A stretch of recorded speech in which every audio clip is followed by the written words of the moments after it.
Israel की वहशियाना बमबारी से गज़ा की पट्टी तहस नहस हो चुकी है। फ़िज़ाओं में मौत का जहर घोल दिया गया है। अस्सलाम वालेकुम, उर्दू क्रॉनिकल के साथ मैं हूं आफाक नज़ीर।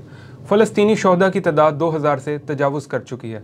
500 बच्चे भी इसमें शामिल हैं। इसराइल ने 6 रोज़ के दौरान 4000 टन वज़नी 6000 बम गिराए हैं। 3500 मकामात को मलिया मेट कर दिया गया।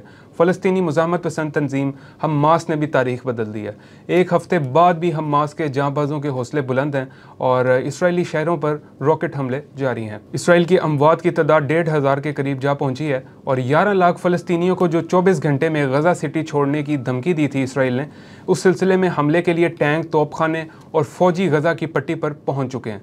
इसराइली फ़ौज का कहना है कि गज़ा सिटी में शिद्दत का ऑपरेशन होगा और शहरी गज़ा सिटी के जनूब में चले जाएं। अक़वाम मुत्तहिदा ने भी इसराइल से ये मुतालबा वापस लेने का मुतालबा किया था और 11 लाख आबादी का इनखला चूँकि वहाँ पर मुमकिन नहीं है, हम अपने घर क्यों छोड़ें।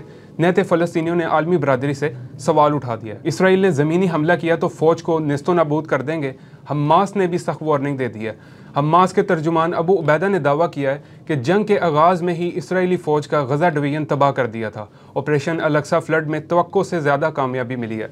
गज़ा पर इसराइली बर्बरियत, रूस भी मैदान में आ चुका है। अक़वाम मुत्तहिदा की सलामती कौंसिल में करारदाद पेश कर दी है। इंसानी बुनियादों पर जंग बंदी का मुतालबा किया गया। शहरों पर तशद्दुद, हर किस्म की दहशत गर्दी की मज़म्मत, शहरियों के महफूज इनखला को यकीनी बनाने की ज़रूरत पर जोर दिया गया है। हिज़्बुल्लाह ने इसराइल के खिलाफ जंग में हमास का साथ देने का ऐलान किया था और इसराइल ने गज़ा पर हमले बंद न किए तो जंग का नया महाज खुल सकता है। ईरान ने भी वार्निंग जारी कर दी है। ईरानी वज़ीर ख़ारजा का कहना है कि गज़ा की नाकाबंदी और इसराइली जंगी जराइम के नतीजे में नया महाज खुलना मुमकिन है। चीन ने मसला फ़लस्तीन को मशरिक़ वुस्ता तनाज़े का मरकज़ करार दे दिया है।